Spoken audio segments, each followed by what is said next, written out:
Welcome everyone. In this lesson, we are going to explore Graham's law, which helps us understand how quickly gases move compared to one another. Have you ever noticed that when perfume is sprayed in one corner of a room, its smell soon reaches everyone? Or why does a gas escape quickly from a tiny opening? Well, that's Graham's law at work, which helps us understand how quickly gases move compared to one another. So, in this lesson, don't just think of this as another formula. Think of it as a tool for solving puzzle about gas behavior. So we will understand how gases moves, compare the rate at which different gases diffuse or effuse, and solve word problems involving molar mass and relative rates of gases. Before we understand Graham's law, let's quickly review some key ideas about gases. Gas particles are always moving randomly and continuously, which is why gas spreads out and mix on their own. No steering is needed. Now here's an important point. At the same temperature and pressure, lighter gas particles moves faster than heavier ones. This idea is the foundation of Graham's law. Also, gas particles are very far apart and molar mass is used to compare different gases. Keep these ideas in mind as they will help you understand why and how Graham's law work. Let's start with diffusion. Diffusion is simply the mixing of gas molecules. A great example is the perfume. When you spray it in one corner of a room, its smells gradually spreads out throughout the room. Why does this happen? Because gas particles are constantly moving in all directions and colliding with each other and gradually spreading out until they fill the entire space evenly. So, anytime gas spread out on their own, that's diffusion in action. Now let's look at effusion. Effusion is a process when a gas escapes from a tiny hole like a pinhole container without any significant collision. Now here's an important point for this lesson. Even though diffusion and effusion are technically different processes, we will treat them the same way for understanding Graham's law. So whether it's diffusion or effusion, the same idea applies, comparing how fast gases move.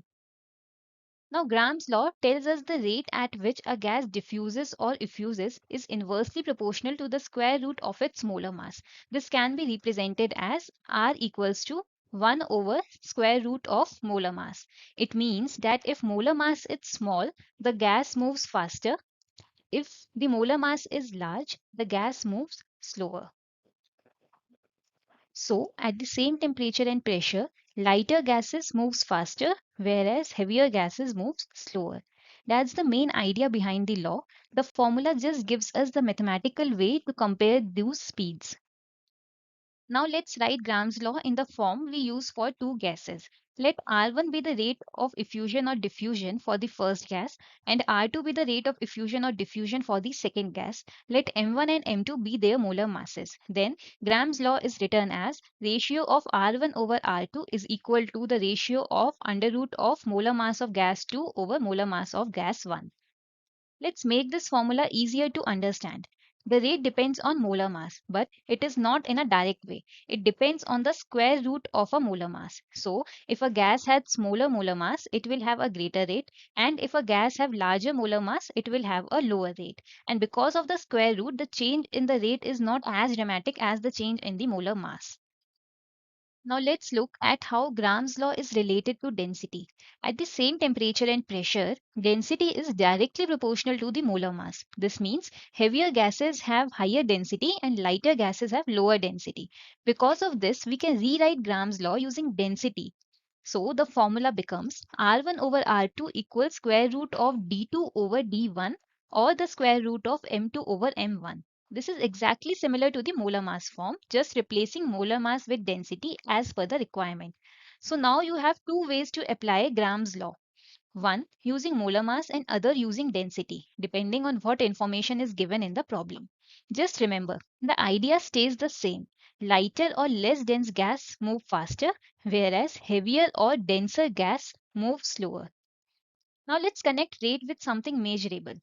The rate of diffusion tells us how much gas diffuses in a certain amount of time. So, rate can be written as rate equals volume of gas diffused divided by the time taken, or simply R is equals to V by T.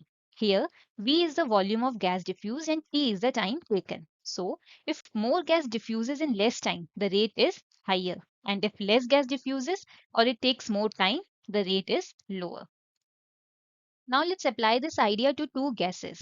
If gas 1 diffuses with volume V1 in time T1, then its rate is given as R1 equals V1 by T1. Similarly, for gas 2, R2 is given as V2 by T2. Now let's substitute these into Gram's law. So instead of writing just R1 over R2, we can write V1 by T1 divided by V2 by T2, and that is equal to the square root of D2 by D1 or the square root of M2 by M1.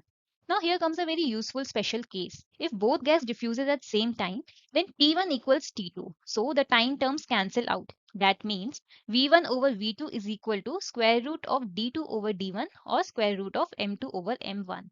So when the time is same, the volume ratio gives the rate ratio. That makes problem much easier because then we can compare gases just by using the volume diffused. Now let's apply Gram's law to a simple example.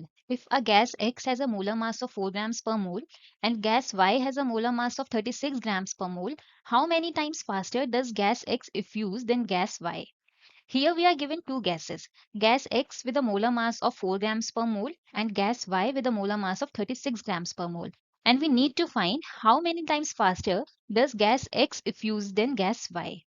Since the question is asking for how many times faster, that means we need the ratio of their rates. So our target is to find Rx over Ry. Now pause video here for a while and first try this question by yourself. Now what should be the approach? According to Gram's law, the rate of effusion of a gas is inversely proportional to the square root of its molar mass, which is given as Rx over Ry equals to square root of My over Mx. Before calculating, let's make a quick prediction. Which gas should move faster? Since gas X is lighter here, it should effuse faster than gas Y. To check, first let's substitute the values. On substituting Rx over Ry, we get under root 36 over 4, which is equal to under root 9, which further gives Rx over Ry as 3. This means gas X effuses 3 times faster than gas Y. So the key idea is confirmed again. The lighter gas has greater rate. Let's try another example. The density of helium gas is 0.18 grams per liter. If helium effuses 4 times faster than another gas Z, find the density of gas Z. Now pause the video for a while and first try this question out by yourself. Here, we know the density of helium is 0.18 grams per liter and helium effuses 4 times faster than another gas Z. We need to find the density of gas Z. Since the question connects rate and density, we will use Gram's law in its density form. So we write R1 over R2 equals square root of D2 over D1. Here, helium is one gas and Z is the other gas. So R helium over Rz equals square root of dZ over d helium. Now substitute what we know. Helium effuses 4 times faster. So Rhe over Rz is equals to 4. So now we have 4 equals square root of dz over 0.18. To remove the square root, we square on both sides. We get 16 equals dz over 0.18, which on solving gives dz as 16 times 0.18 grams per liter, which is equal to 2.88 grams per liter. So the density of gas Z is 2.88 grams per liter. Notice the logic here. Helium is much faster, so it must be lighter and less dense. That means gas Z should have a higher density, and our answer fits that data. Let's try one more example. Compare the rates of diffusion of nitrogen gas and oxygen gas at the same temperature and pressure. So the given gases are N2 and O2. First, we find their molar masses. For N2, the molar mass is 2 times 14 equals 28 grams per mole, and for O2, the molar mass is 2 times 16, which is 32 grams per mole. So now we need to compare rate of N2 and rate of O2. Before solving, notice that nitrogen is slightly lighter than oxygen, so we should expect nitrogen to diffuse a little faster. Now to compare the rates, we use Gram's law. R1 over R2 equals square root of M2 over M1. So for nitrogen and oxygen, we have Rn2 over RO2 equals square root of MO2 over MN2.